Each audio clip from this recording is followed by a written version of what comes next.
بسم اللہ الرحمن الرحیم۔ السلام علیکم ویورز۔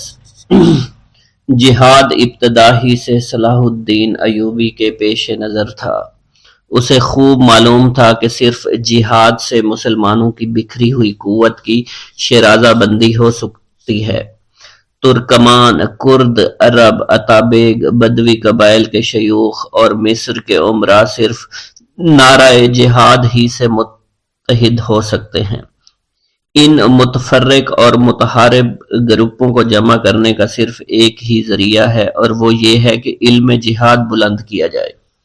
چنانچہ اس کی طرف سے خلیفہ بغداد کی خدمت میں ایک عرض داشت روانہ کی گئی، جس میں اس نے صلیبی حملہ آوروں کے خلاف اپنے کارناموں کے تذکرے کے بعد اپنے عزم جہاد کا اعلان کیا۔ دنیائے اسلام کو صرف جہاد ہی کے ذریعے ان غیر ملکی حملہ آوروں سے نجات مل سکتی ہے۔ خدا کے فضل سے قاہرہ کی حکومت امیر المومنین کے سامنے سرنگوں ہو چکی ہے۔ انشاءاللہ جلد ہی خلیفہ اسلام کا پرچم یروشلم پر بھی لہرایا جائے گا، لیکن اس عزم کو پایہ تکمیل تک پہنچانے میں 12 سال لگ گئے۔ اس عرصے میں سلطان پیہم قتال و جدال میں مصروف رہا۔ اس کے یہ 12 سال اپنے مرحوم آقا کی پراگندہ سلطنت کے ٹکڑوں کو متحد کرنے، بغاوتوں کی آگ بجھانے اور صلیبی ریاستوں کے خلاف لشکر کشی میں گزر گئے۔ جہاد کے اعلان عام سے پہلے ملکی اور فوجی استحکام ضروری تھا۔ صلاح الدین نے نہایت تدبر اور دانش مندی سے شام اور مصر کی قوتوں کو متحد کر لیا۔ وہ اسلامی دنیا کی سیاسی روایت سے آشنا تھا کہ صرف دست شمشیر زن ہی عصائے حکومت سنبھال سکتا ہے۔ اس نے کئی بار اپنے مسلمان حریفوں کے خلاف بھی فوج کشی کی، لیکن اسے مسلمانوں کے خلاف شمشیر آزمائی سخت ناگوار گزرتی۔ وہ ہمیشہ اس وقت تلوار اٹھاتا جب مصالحت کی ہر تدبیر ناکام ہو جایا کرتی۔ بیکار خون ریزی سے ہمیشہ اجتناب کیا جائے، کیونکہ خون کبھی رائے گاہ نہیں جاتا۔ تمہیں اپنی رعایا کے دلوں پر حکومت کرنی چاہیے۔ چند سال بعد سلطان نے اپنے بیٹوں کو وصیت کرتے ہوئے اپنی زندگی کا زرعی اصول بیان کیا۔ اہل دمشق نے صلاح الدین کا پرجوش خیر مقدم کیا اور شہر کے دروازے کھول دیے، لیکن اس کے چند ہم وطن اتابے سرکشی پر آمادہ ہو گئے۔ انہیں سلطان موصل کی حمایت حاصل تھی۔ وہ اعلیٰ پائے کے شہ سوار اور بے خوف جنگ آزما تھے۔ ایک مرتبہ وہ فرن ہما کے میدان کے قریب سلطان کی فوج پر اچانک ٹوٹ پڑے، اور دوسری مرتبہ انہوں نے قلعہ حلب کے سامنے پھیلے ہوئے گندم کے سرخ کھیتوں میں ایک خونریز معرکہ برپا کیا اور سلطان کی فوجوں کو شکست دے دی۔ بالآخر مجبور ہو کر سلطان صلاح الدین نے مصلحت کوشی ترک کر دی اور سرزمین شام کو اعلانیہ طور پر اپنی قلم رو میں شامل کر لیا۔ خلیفہ بغداد نے شام پر اس کے تسلط کی توثیق کر دی اور اسے خلعت و علم مرحمت فرمائے۔ اس عرصے میں ایک خوفناک دشمن اس کے خلاف سرفراہ ہو گیا۔ قاہرہ کو مفسدوں اور مجرموں کے اڈے سے پاک کرنے کی مہم میں اسے اسماعیلیوں کی خفیہ آماج گاہ کو بھی تباہ کرنا پڑا۔ اس کے بعد اسماعیلی بھی اس کے پکے دشمن بن گئے۔ انہوں نے سوڈانی شرپسندوں کو بغاوت پر اکسایا۔ صلاح الدین نے فوراً بغاوت کچل دی۔ شہر کے دروازوں پر سرغنوں کو سولی پر لٹکا دیا گیا۔ اسماعیلیوں کی ہزیمت کا بدلہ لینے کے لیے فدائی میدان میں آئے۔ وہ صلاح الدین کو قتل کرنے کے درپے ہو گئے۔ فدائیوں کی پہلی قاتلانہ کوشش کو صلاح الدین کے محافظ دستے کی ہوشیاری نے ناکام بنا دیا۔ ہر ایک کو خیمہ سلطانی میں داخل ہونے کی اجازت نہیں تھی۔ وہ کسی کو باریابی سے نہ روکتا۔ ایک دن ایک چھوٹی سی برقع پوش لڑکی آئی۔ اس نے نقاب اٹھا کر کہا کہ میں سلطان نور الدین کی بیٹی ہوں۔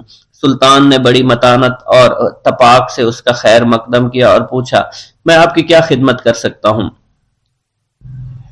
مجھے اعزاز کا شہر بخش دیجیے۔ سلطان نے وہ شہر بلا تعطل سلطان نور الدین کی صاحبزادی کے حوالے کر دیا، جسے اس نے جان پر کھیل کر صبر آزما محاصرے کے بعد فتح کیا تھا۔ سخاوت اس کی فطرت تھی۔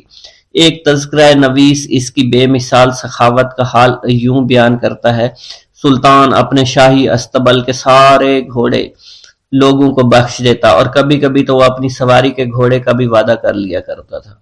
سلطان صلاح الدین حسب معمول اپنے خیمے میں بیٹھا تھا کہ 3 مختلف وضع کے مہمان وارد ہوئے۔ وہ تینوں فدائی سلطان پر ٹوٹ پڑے۔ سب سے پچھلے کو تو محافظ کی تلوار کے وار نے گرا دیا، لیکن باقی کے 2 سلطان پر حملہ آور ہو گئے تھے۔ پہلے نے خنجر کا وحشیانہ وار کیا، جو سلطان نے بڑی مستعدی سے روک لیا اور پینترا بدل کر کھڑا ہو گیا۔ اتنے میں اس کے فولادی خود پر دوسرے خنجر کی تیز ضرب لگی۔ اسے گردن پر معمولی سا زخم آیا، لیکن بیشتر اس کے کہ حشیش کے نشے میں چور فدائی اپنے ناپاک ارادوں میں کامیاب ہوتے۔ سلطان کے محافظوں نے لپک کر انہیں پچھاڑ دیا، ان کے ہتھیار چھین لیے، انہیں سخت اذیت ناک عذاب دیا گیا اور اعتراف جرم کروایا گیا، اور بعد میں اس کے سر تن سے جدا کر دیے گئے۔ انہوں نے اعتراف کر لیا کہ ہمیں شیخ الجبل نے اس کام کے لیے مامور کیا تھا۔ دوسرا حملہ سلطان کے تحمل اور اس کے امراء کی برداشت سے باہر تھا۔ ساری فوج کو صف در صف کھڑا کر دیا گیا، اور جس سپاہی کی وفاداری کی تصدیق نہ ہو سکی اسے نکال دیا گیا۔ پھر فوج نے حشیش کی کمین گاہوں کا رخ کیا، جو اسامہ کے وطن سے مغرب کی جانب طویل وادی ہما اور سمندر کے درمیان پہاڑوں میں واقع تھا۔ یہ کوہستانی سلسلے چیڑ کے جنگلوں سے سیاہ نظر آتے تھے۔ چٹانوں کے سبز کناروں پر وحشی مویشی چرتے رہتے تھے۔ دور بلند چوٹیوں پر قلعے بادلوں میں معلق دکھائی دیتے تھے۔ سلطان صلاح الدین کے سواروں نے وادیوں کو تخت و تاراج کیا، مویشیوں کو ہنکارتے ہوئے دامن کوہ میں پہنچ گئے، جہاں دیہات کے کچے مکان کی پست چھتوں سے اوپر سنگلاخ اور دشوار گزار چٹانوں کے دائرے اور دیواریں کھڑی تھی۔ یہ مسیاف کا قلعہ تھا، جو بلاد شہر کے فدائیوں کی قوت کا مظہر تھا۔ شامی فدائیوں کا سربراہ شیخ رکن الدین تھا۔ یہ مشہور تھا کہ وہ دن کے وقت سیاف کی 4 دیواری سے باہر کبھی نہیں نکلتا تھا، البتہ رات کو اس کے تصرف روحانی کا یہ عالم ہوتا تھا کہ وہ ہر مادی رکاوٹ کو غیر مرئی طور پر عبور کر لیا کرتا تھا۔ فدائی اسے انسان کی بجائے زندہ خدا سمجھتے تھے، کیونکہ کبھی کسی نے اسے کھاتے پیتے سوتے حتیٰ کہ تھوکتے بھی نہیں دیکھتا تھا۔ چٹانوں کی عمودی بلندی پر استادہ قلعے کی مضبوط فصیلیں ہفتہ بھر سلطان صلاح الدین کے آلات محاصرہ کا منہ چڑھاتی رہیں۔ اس محاصرے کا کیا انجام ہوا، اس کے متعلق مختلف روایت ہیں۔ ایک روایت یہ ہے، ایک دن سلطان بیدار ہوا، اس کے بستر کے قریب زمین پر ایک خنجر گڑا ہوا تھا، جس کے ساتھ ایک رکا تھا۔ اس میں لکھا تھا، جو کچھ تمہارے پاس ہے بالآخر ہمارے پاس لوٹ آئے گا۔ جان لو کہ تم ہمارے قبضے میں ہو اور ہماری گرفت میں رہو گے جب تک کہ محاصرہ ختم نہ ہو جائے۔ دوسری رات سلطان صلاح الدین کے محافظ دستے نے شاہی خیمے کے گرد ایک آئینی گھیرا ڈال دیا اور خیمے کے پردوں کے چاروں طرف آثار آٹا بکھیر دیا۔ انہوں نے صبح دیکھا تو سلطان محفوظ تھا۔ رات بھر کسی مشکوک شخص کی صورت نظر نہیں آئی۔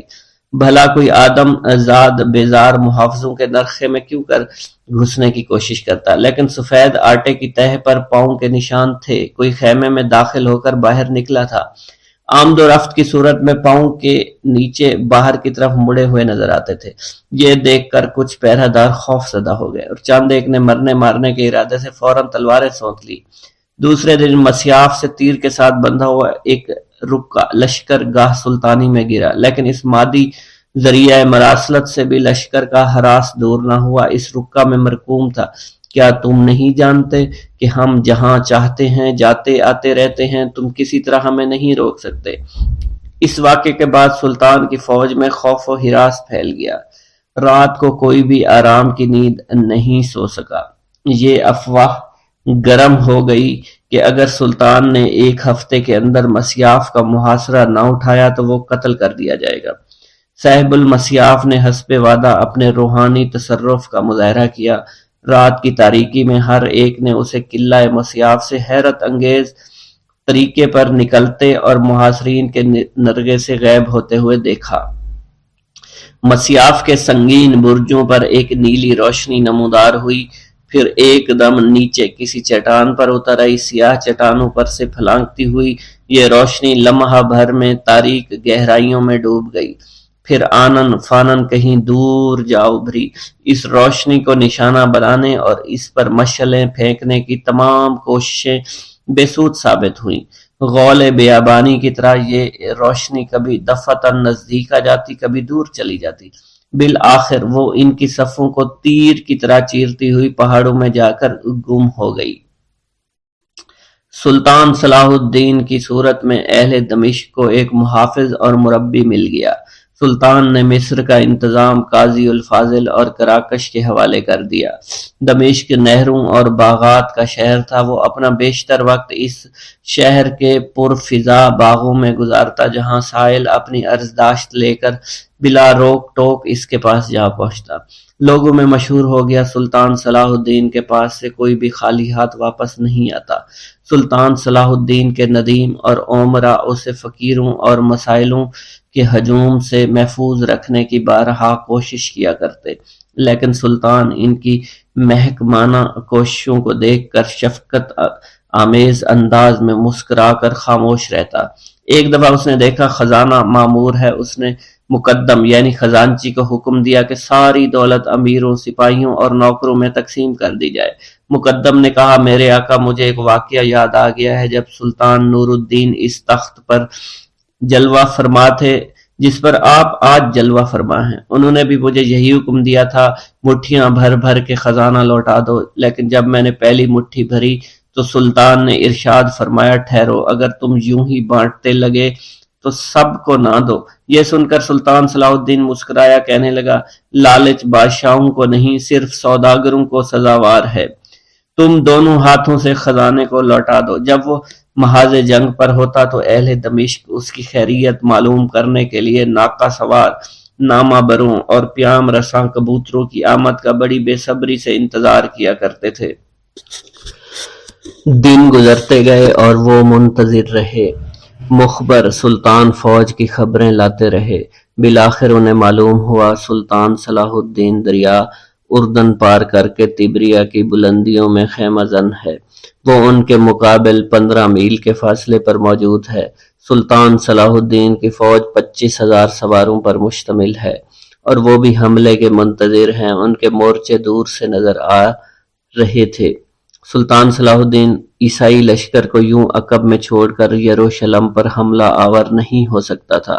وہ ساحل کے کنارے کنارے عیسائی فوج کی زد سے بچ کر نہیں جا سکتا تھا، چنانچہ دونوں فوجیں بالمقابل پڑی ایک دوسرے کی پیش قدمی کی منتظر رہیں۔ دونوں فوجیں ہوشیار اور محتاط تھیں۔ اس تکلیف دہ انتظار میں جون کا مہینہ گزر گیا۔ بالآخر سلطان صلاح الدین نے ایک لشکر کو جھیل کے کنارے تبریہ پر حملہ کرنے کے لیے بھیج دیا۔ مسلمانوں نے تبریہ شہر کی بیرونی دیواروں پر دھاوا بول کر ایک ہی دن میں قبضہ کر لیا۔ ریمنڈ کی بیوی اور مختصر سی فوج محصور ہو کر رہ گئی۔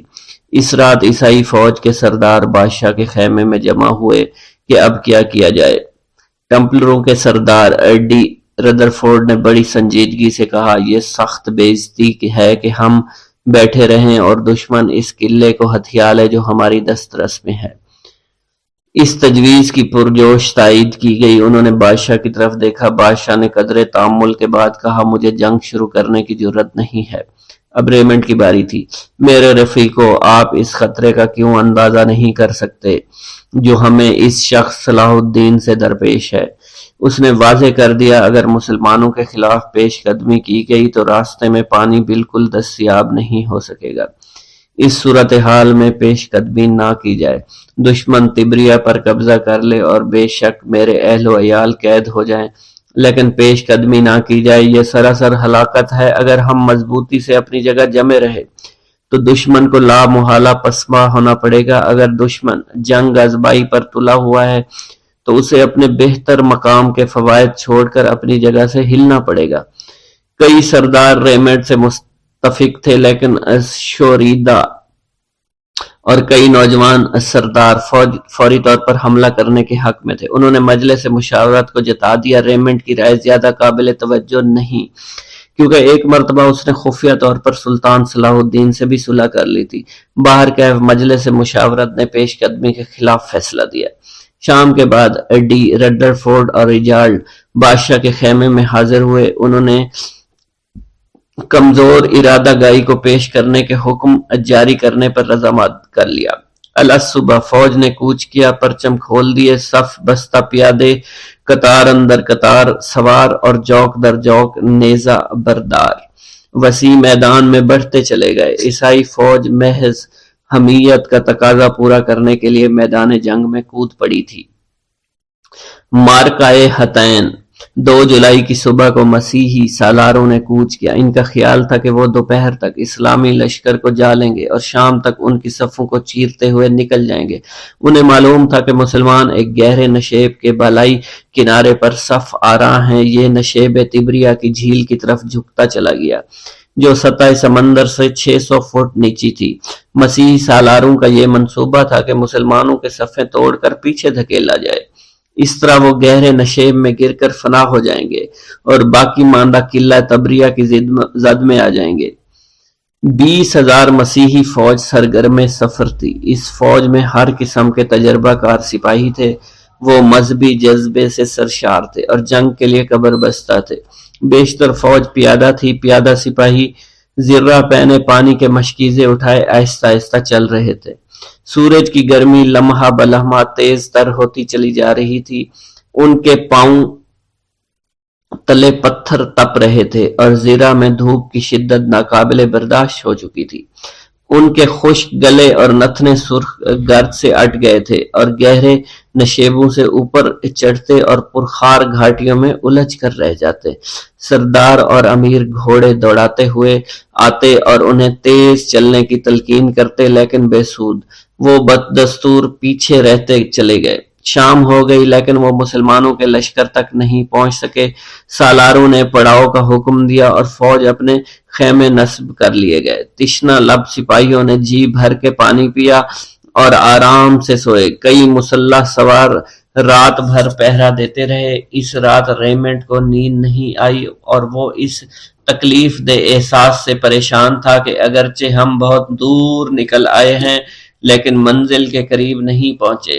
نہ جانے رفتن نہ پائے ماند، اب ہم واپس جائیں گے تو مسلمانوں کے رسالے کی زد میں آ جائیں گے اور صفوریہ کے چشمے بھی ہماری دسترس سے باہر ہو چکے ہیں۔ اف خدایا، اف خدایا، ہم تو ابھی سے لڑائی ہار چکے ہیں۔ ہم تو مردوں میں شامل نہیں اور بلکہ مردوں میں شامل ہیں۔ طلوع سحر سے پہلے نکاروں پر چوٹ پڑی، گھوڑوں پر زینیں کسی گئیں۔ نیزہ بردار تیر انداز اپنے اسلحہ کو درست کرتے اپنے اپنے دستوں کی طرف بھاگے۔ جب فوج نے کوچ کیا تو سورج کی تیز کرنیں آنکھوں کو چودھیانے لگی تھی۔ گرمی کی بتدریج تیزی سے شدت اور پیاس کی شدت بڑھنے لگی۔ بالآخر سپاہیوں نے پانی کے آخری گھونٹ پی کر خالی مشکیزے پھینک دیے۔ تھوڑی دیر کے بعد طبل کی دف دف اور نفیروں کی ملی جلی آواز صاف سنائی دینے لگی۔ اب مسلمانوں کے سیاہ سبز پرچم لہراتے نظر آ رہے تھے۔ مسلمان سفار مسیحی لشکر کے بازوں کی طرف حرکت کر رہے تھے۔ بالآخر سورج غروب ہوا، مغربی افق پر سیاہی پھیل گئی، ہوا خاموش تھی، خشک میدان کے سینے پر تنکے اور غبار آلود شاخیں بکھری پڑی تھی۔ رات کے اندھیرے میں بھوکے پیاسے صلیبی سپاہی ٹیلوں اور چٹانوں پر بیٹھے یا لیٹے تھے۔ ہر گروہ میں لوگ بھرائی ہوئی آواز سے سرگوشیاں کر رہے تھے، کچھ تشنہ لب دعائیں مانگ رہے تھے، زخمی کرراہ رہے تھے اور بے سود پانی مانگ رہے تھے۔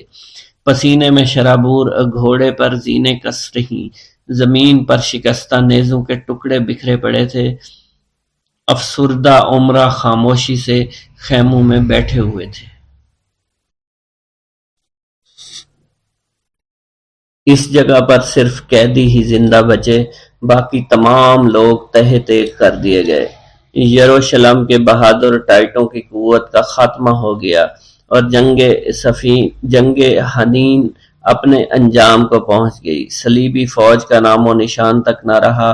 بادشاہ کی دعوت عام پر لبیک کہتے ہوئے ہر توانا مرد صفوریہ پہنچا تھا۔ وہاں مارا گیا۔ اب تبریہ کے سرخ کھیت خالی پڑے ہوئے تھے۔ حطین کے میدان میں گندم کے ڈھیروں کی طرح ان کی لاشوں کے انبار لگے ہوئے تھے۔ مسلمانوں نے مقتولین کے داغدار اور گرد آلود ہتھیار اٹھا لیے تھے۔ قیدیوں کے کپڑے پھٹے ہوئے تھے اور ان کی پوستین خون آلود تھی۔ وہ بے بسی سے مسلمان سواروں کی طرف دیکھ رہے تھے، شاید جنگ بچ نکلے ہوں یا بھٹکے ہوئے سپاہی دشوار گزار گھاٹیوں میں چھپ گئے ہوں۔ ان کے سوا کوئی زندہ نہیں بچا تھا۔ ریمنڈ بمشکل طرابلس کے قلعہ میں پہنچا اور 2 ہفتے بعد کمزوری اور شکستہ دلی سے مر گیا۔ اسی شام تقی الدین کا رسالہ دشمن کے تعقب سے ظفر یاب ہو کر واپس آیا۔ اس کی آمد پر خوشی کا نعرہ بلند ہوا۔ اس وقت چند ترک تیغ زن تقریباً 200 قیدیوں کے سر قلم کرنے میں مصروف تھے۔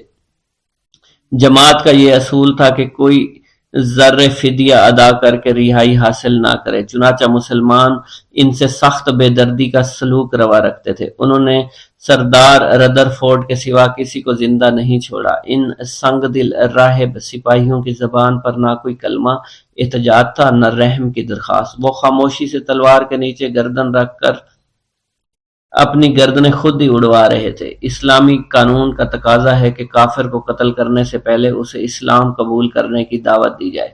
اگر وہ اس دعوت کو قبول کر لے تو اس کی جان بخشی جائے، لیکن ٹیمپلر اس سوال کے جواب میں حقارت سے خاموش رہے۔ تلواروں کی ضرب سے ان کے سر کٹ کٹ کر گرتے رہے۔ جب آخری سرخ سلیب پوش یعنی ٹیمپلر کو تلوار کے گھاٹ اتار دیا گیا تو سلطان صلاح الدین ایوبی گھوڑے پر سوار اپنے خیمے کی طرف آیا۔ خدام نے استقبال کے بڑے اہتمام سے شاہی خیمہ آراستہ کیا تھا۔ قاضی اور علماء صلیب و صلوب کے طلائی چوکھٹے کے گرد جمع ہو گئے جو قندیلوں کی روشنی میں جگمگا رہا تھا اور مارکائے اسلقان سے لے کر مارکائے حطین تک ہمیشہ صلیبی افواج کے جلو میں رہا تھا۔ گزشتہ 90 سال سے سرزمین فلسطین پر صلیبیوں کا تسلط تھا۔ سلطان نور الدین ساری عمر ان کے استحصال کے خواب دیکھ رہا تھا۔ اب سلطان صلاح الدین کی بدولت یہ خواب 2 دن میں شرمندہ تعبیر ہو گیا۔ ایشیا کے کسی فاتح کو ایسی شاندار کامیابی کبھی نصیب نہیں ہوئی تھی۔ سلطان محمود کے کارنامے اس فتح کے سامنے ہیچ تھے۔ سلطان صلاح الدین کے دل میں مختلف خیالات جاگزین تھے۔ اس کی کرد فطرت فتح کو اپنے قبیلے کی ظفر مندی سمجھ کر خوش تھی۔ اس کا عالمانہ ذوق اس فتح کے معنی پر غور کرنے میں مصروف تھا۔ اس کو زہد اور اس حیران کن کامرانی کو نصرت الہی کی دلیل جان کر عظیم تر مستقبل کی تمہید سمجھتا تھا۔ سرداروں اور امیروں نے سلطان کو خیمے کے باہر مبارکباد دینا شروع کر دی تھی۔ سلطان کے شائستہ مزاج بھائی ملک عادل نے آگے بڑھ کر ہدیہ تہنیت گزارا۔ پرجوش تقی الدین نے فتح کے مختلف موزوں اشعار پڑھے۔ سلطان کے خیمے میں جو واقعات رونما ہوئے تذکرہ نویس نے انہیں یوں بیان کیا ہے۔ ابھی تک شاہی خیمہ نصب نہیں ہوا تھا۔ سلطان صلاح الدین نے بغلی خیمے میں امیروں کو شرف باریابی بخشا۔ بہادر سپاہی قرب سلطانی حاصل کرنے کے لیے اپنے اپنے کارنامے فخریہ بیان کر رہے تھے۔ قیدیوں کو پیش کرنے کے علاوہ وہ اپنے اسیروں میں سے عیسائی امیروں کو شناخت کر رہے تھے۔ تھوڑی دیر بعد خیمہ آراستہ ہو گیا۔ سلطان خیمے میں داخل ہوا، اپنی نشست پر بیٹھ گیا۔ اس نے حکم دیا کہ بادشاہ، اس کے بھائی اور شہزادہ ارنات کو حاضر کیا جائے۔ سلطان نے تشنہ لب بادشاہ کو یخ بستہ شربت گلاب کا ایک جام پیش کیا۔ بادشاہ نے تھوڑا سا پیا اور جام شہزادہ ارناب کی طرف بڑھا دیا۔ اس پر سلطان نے مخاطب ہو کر کہا، بادشاہ سے کہہ دو کہ ہم نے اس شخص کو شربت پیش نہیں کیا۔ بادشاہ اپنی مرضی سے ایسا کر رہے ہیں۔ سلطان خانہ بدوش قبائل کے قابل قدر فیاضانہ دستور پر کاربان تھا۔ اس دستور کے مطابق قیدیوں کو سامان خورد و نوش دینا ان کی جان بخشی کے مترادف سمجھا جاتا تھا۔ خدمتگار انہیں علیحدہ علیحدہ اقامت گاہ میں لے گئے جہاں ان کے سامنے دسترخوان چنا گیا۔ کھانے کے بعد انہیں چند محافظوں کے ہمراہ دوبارہ خیمہ سلطانی میں لایا گیا۔ سلطان نے بادشاہ کو بغلی خیمے میں ٹھہرنے کے لیے کہا اور حاکم کرک کو اندر بلا لیا۔ سلطان نے اسے اس کے گستاخانہ الفاظ یاد دلاتے ہوئے کہا، میں ہوں جو تمہارے خلاف ناموس مصطفیٰ صلی اللہ علیہ وسلم کی حمایت کروں گا۔ اس نے مترجم سے پوچھا کیا وہ اسلام قبول کرنے پر رضامند ہے؟ اس نے انکار کر دیا۔ سلطان نے اپنی تلوار نیام سے نکال کر ایک ضرب لگائی، اس کا بازو تن سے جدا ہو گیا۔ خدمتگاروں نے اس کا کام تمام کر دیا۔ اسی طرح وہ مردود جہنم واصل ہوا۔ اس نے اس کی لاش کھینچ کر خیمے سے باہر پھینک دی۔ جب بادشاہ نے اسے اپنے رفیق کا یہ حشر دیکھا تو لرزہ بندام ہو گیا۔ اس کا خیال تھا کہ اب میری باری ہے، لیکن سلطان نے اسے بلا کر تسلی دی اور کہا بادشاہ بادشاہوں کو قتل نہیں کیا کرتے، لیکن وہ شخص تو شرافت کی تمام حدیں پار کر چکا تھا۔ بسم اللہ الرحمن الرحیم۔ السلام علیکم ویورز۔ جہاد ابتدا ہی سے صلاح الدین ایوبی کے پیش نظر تھا۔ اسے خوب معلوم تھا کہ صرف جہاد سے مسلمانوں کی بکھری ہوئی قوت کی شیرازہ بندی ہو سکتی ہے۔ ترکمان، کرد، عرب، اتابیگ، بدوی قبائل کے شیوخ اور مصر کے امراء صرف نعرہ جہاد ہی سے متحد ہو سکتے ہیں۔ ان متفرق اور متحارب گروپوں کو جمع کرنے کا صرف ایک ہی ذریعہ ہے، اور وہ یہ ہے کہ علم جہاد بلند کیا جائے۔ چنانچہ اس کی طرف سے خلیفہ بغداد کی خدمت میں ایک عرض داشت روانہ کی گئی، جس میں اس نے صلیبی حملہ آوروں کے خلاف اپنے کارناموں کے تذکرے کے بعد اپنے عزم جہاد کا اعلان کیا۔ دنیائے اسلام کو صرف جہاد ہی کے ذریعے ان غیر ملکی حملہ آوروں سے نجات مل سکتی ہے۔ خدا کے فضل سے قاہرہ کی حکومت امیر المومنین کے سامنے سرنگوں ہو چکی ہے۔ انشاءاللہ جلد ہی خلیفہ اسلام کا پرچم یروشلم پر بھی لہرایا جائے گا، لیکن اس عزم کو پایہ تکمیل تک پہنچانے میں 12 سال لگ گئے۔ اس عرصے میں سلطان پیہم قتال و جدال میں مصروف رہا۔ اس کے یہ 12 سال اپنے مرحوم آقا کی پراگندہ سلطنت کے ٹکڑوں کو متحد کرنے، بغاوتوں کی آگ بجھانے اور صلیبی ریاستوں کے خلاف لشکر کشی میں گزر گئے۔ جہاد کے اعلان عام سے پہلے ملکی اور فوجی استحکام ضروری تھا۔ صلاح الدین نے نہایت تدبر اور دانش مندی سے شام اور مصر کی قوتوں کو متحد کر لیا۔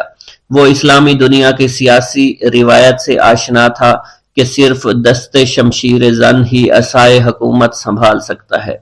اس نے کئی بار اپنے مسلمان حریفوں کے خلاف بھی فوج کشی کی، لیکن اسے مسلمانوں کے خلاف شمشیر آزمائی سخت ناگوار گزرتی۔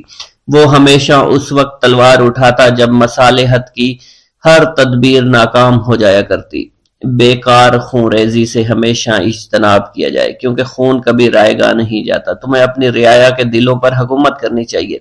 چند سال بعد سلطان نے اپنے بیٹوں کو وصیت کرتے ہوئے اپنی زندگی کا زرعی اصول بیان کیا۔ اہل دمشق نے صلاح الدین کا پرجوش خیر مقدم کیا اور شہر کے دروازے کھول دیے، لیکن اس کے چند ہم وطن اتابے سرکشی پر آمادہ ہو گئے۔ انہیں سلطان موصل کی حمایت حاصل تھی۔ وہ اعلیٰ پائے کے شہ سوار اور بے خوف جنگ آزما تھے۔ ایک مرتبہ وہ فرن ہما کے میدان کے قریب سلطان کی فوج پر اچانک ٹوٹ پڑے، اور دوسری مرتبہ انہوں نے قلعہ حلب کے سامنے پھیلے ہوئے گندم کے سرخ کھیتوں میں ایک خونریز معرکہ برپا کیا اور سلطان کی فوجوں کو شکست دے دی۔ بالآخر مجبور ہو کر سلطان صلاح الدین نے مصلحت کوشی ترک کر دی اور سرزمین شام کو اعلانیہ طور پر اپنی قلم رو میں شامل کر لیا۔ خلیفہ بغداد نے شام پر اس کے تسلط کی توثیق کر دی اور اسے خلعت و علم مرحمت فرمائے۔ اس عرصے میں ایک خوفناک دشمن اس کے خلاف سرفراہ ہو گیا۔ قاہرہ کو مفسدوں اور مجرموں کے اڈے سے پاک کرنے کی مہم میں اسے اسماعیلیوں کی خفیہ آماج گاہ کو بھی تباہ کرنا پڑا۔ اس کے بعد اسماعیلی بھی اس کے پکے دشمن بن گئے۔ انہوں نے سوڈانی شرپسندوں کو بغاوت پر اکسایا۔ صلاح الدین نے فوراً بغاوت کچل دی۔ شہر کے دروازوں پر سرغنوں کو سولی پر لٹکا دیا گیا۔ اسماعیلیوں کی ہزیمت کا بدلہ لینے کے لیے فدائی میدان میں آئے۔ وہ صلاح الدین کو قتل کرنے کے درپے ہو گئے۔ فدائیوں کی پہلی قاتلانہ کوشش کو صلاح الدین کے محافظ دستے کی ہوشیاری نے ناکام بنا دیا۔ ہر ایک کو خیمہ سلطانی میں داخل ہونے کی اجازت نہیں تھی۔ وہ کسی کو باریابی سے نہ روکتا۔ ایک دن ایک چھوٹی سی برقع پوش لڑکی آئی، اس نے نقاب اٹھا کر کہا کہ میں سلطان نور الدین کی بیٹی ہوں۔ سلطان نے بڑی متانت اور تپاک سے اس کا خیر مقدم کیا اور پوچھا، میں آپ کی کیا خدمت کر سکتا ہوں؟ مجھے اعزاز کا شہر بخش دیجیے۔ سلطان نے وہ شہر بلا تعطل سلطان نور الدین کی صاحبزادی کے حوالے کر دیا، جسے اس نے جان پر کھیل کر صبر آزما محاصرے کے بعد فتح کیا تھا۔ سخاوت اس کی فطرت تھی۔ ایک تذکرہ نویس اس کی بے مثال سخاوت کا حال یوں بیان کرتا ہے: سلطان اپنے شاہی استبل کے سارے گھوڑے لوگوں کو بخش دیتا، اور کبھی کبھی تو وہ اپنی سواری کے گھوڑے کا بھی وعدہ کر لیا کرتا تھا۔ سلطان صلاح الدین حسب معمول اپنے خیمے میں بیٹھا تھا کہ 3 مختلف وضع کے مہمان وارد ہوئے۔ وہ تینوں فدائی سلطان پر ٹوٹ پڑے۔ سب سے پچھلے کو تو محافظ کی تلوار کے وار نے گرا دیا، لیکن باقی کے 2 سلطان پر حملہ آور ہو گئے تھے۔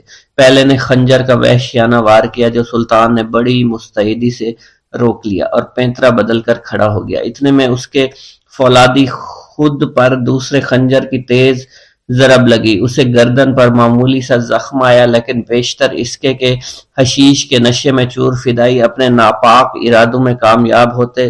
سلطان کے محافظوں نے لپک کر انہیں پچھاڑ دیا، ان کے ہتھیار چھین لیے، انہیں سخت اذیت ناک عذاب دیا گیا اور اعتراف جرم کروایا گیا، اور بعد میں اس کے سر تن سے جدا کر دیے گئے۔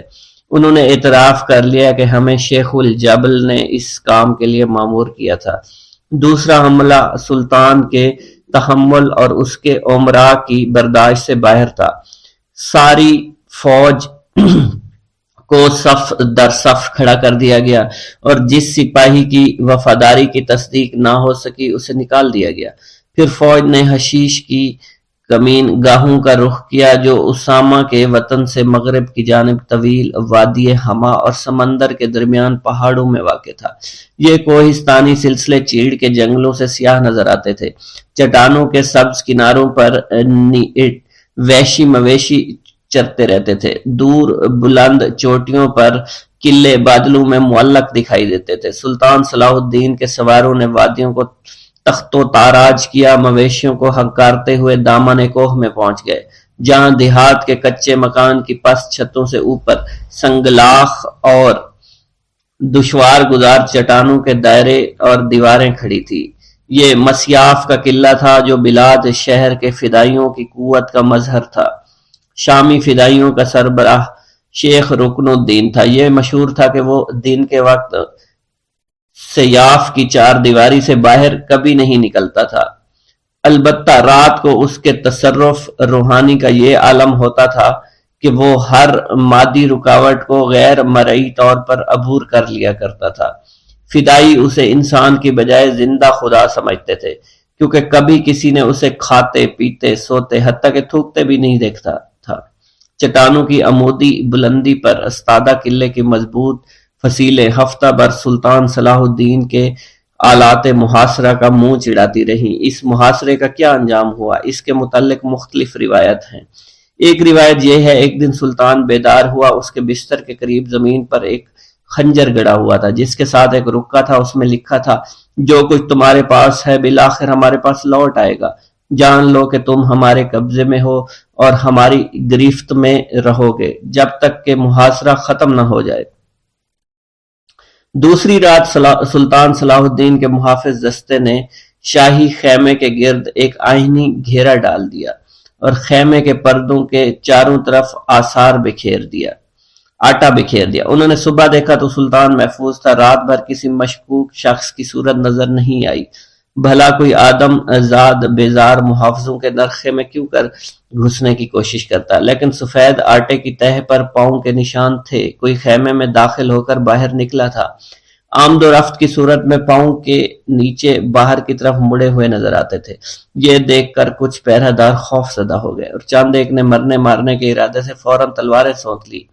دوسرے دن مسیاف سے تیر کے ساتھ بندھا ہوا ایک رکا لشکر گاہ سلطانی میں گرا، لیکن اس مادی ذریعہ مراسلت سے بھی لشکر کا ہراس دور نہ ہوا۔ اس رکا میں مرقوم تھا: کیا تم نہیں جانتے کہ ہم جہاں چاہتے ہیں جاتے آتے رہتے ہیں، تم کسی طرح ہمیں نہیں روک سکتے۔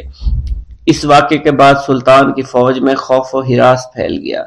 رات کو کوئی بھی آرام کی نیند نہیں سو سکا۔ یہ افواہ گرم ہو گئی کہ اگر سلطان نے ایک ہفتے کے اندر مسیاف کا محاصرہ نہ اٹھایا تو وہ قتل کر دیا جائے گا۔ صاحب المسیاف نے حسب وعدہ اپنے روحانی تصرف کا مظاہرہ کیا۔ رات کی تاریکی میں ہر ایک نے اسے قلعہ مسیاف سے حیرت انگیز طریقے پر نکلتے اور محاصرین کے نرغے سے غائب ہوتے ہوئے دیکھا۔ مسیاف کے سنگین برجوں پر ایک نیلی روشنی نمودار ہوئی، پھر ایک دم نیچے کسی چٹان پر اتر آئی۔ سیاہ چٹانوں پر سے پھلانگتی ہوئی یہ روشنی لمحہ بھر میں تاریک گہرائیوں میں ڈوب گئی، پھر آنن فانن کہیں دور جا ابھری۔ اس روشنی کو نشانہ بنانے اور اس پر مشعلیں پھینکنے کی تمام کوششیں بے سود ثابت ہوئیں۔ غول بیابانی کی طرح یہ روشنی کبھی دفعتاً نزدیک آ جاتی، کبھی دور چلی جاتی۔ بالآخر وہ ان کی صفوں کو تیر کی طرح چیرتی ہوئی پہاڑوں میں جا کر گم ہو گئی۔ سلطان صلاح الدین کی صورت میں اہل دمشق کو ایک محافظ اور مربی مل گیا۔ سلطان نے مصر کا انتظام قاضی الفاضل اور کراکش کے حوالے کر دیا۔ دمشق نہروں اور باغات کا شہر تھا۔ وہ اپنا بیشتر وقت اس شہر کے پرفضا باغوں میں گزارتا، جہاں سائل اپنی عرضداشت لے کر بلا روک ٹوک اس کے پاس جا پہنچتا۔ لوگوں میں مشہور ہو گیا، سلطان صلاح الدین کے پاس سے کوئی بھی خالی ہاتھ واپس نہیں آتا۔ سلطان صلاح الدین کے ندیم اور امراء اسے فقیروں اور مسائلوں کے ہجوم سے محفوظ رکھنے کی بارہا کوشش کیا کرتے، لیکن سلطان ان کی محکمانہ کوششوں کو دیکھ کر شفقت آمیز انداز میں مسکرا کر خاموش رہتا۔ ایک دفعہ اس نے دیکھا خزانہ معمور ہے۔ اس نے مقدم یعنی خزانچی کو حکم دیا کہ ساری دولت امیروں، سپاہیوں اور نوکروں میں تقسیم کر دی جائے۔ مقدم نے کہا، میرے آقا، مجھے ایک واقعہ یاد آ گیا ہے۔ جب سلطان نور الدین اس تخت پر جلوہ فرما تھے جس پر آپ آج جلوہ فرما ہیں، انہوں نے بھی مجھے یہی حکم دیا تھا، مٹھیاں بھر بھر کے خزانہ لوٹا دو۔ لیکن جب میں نے پہلی مٹھی بھری تو سلطان نے ارشاد فرمایا، ٹھہرو، اگر تم یوں ہی بانٹتے لگے تو سب کو نہ دو۔ یہ سن کر سلطان صلاح الدین مسکرایا، کہنے لگا، لالچ بادشاہوں کو نہیں، صرف سوداگروں کو سزاوار ہے۔ تم دونوں ہاتھوں سے خزانے کو لوٹا دو۔ جب وہ محاذ جنگ پر ہوتا تو اہل دمشق اس کی خیریت معلوم کرنے کے لیے ناقہ سوار، نامہ بروں اور پیام رساں کبوتروں کی آمد کا بڑی بے صبری سے انتظار کیا کرتے تھے۔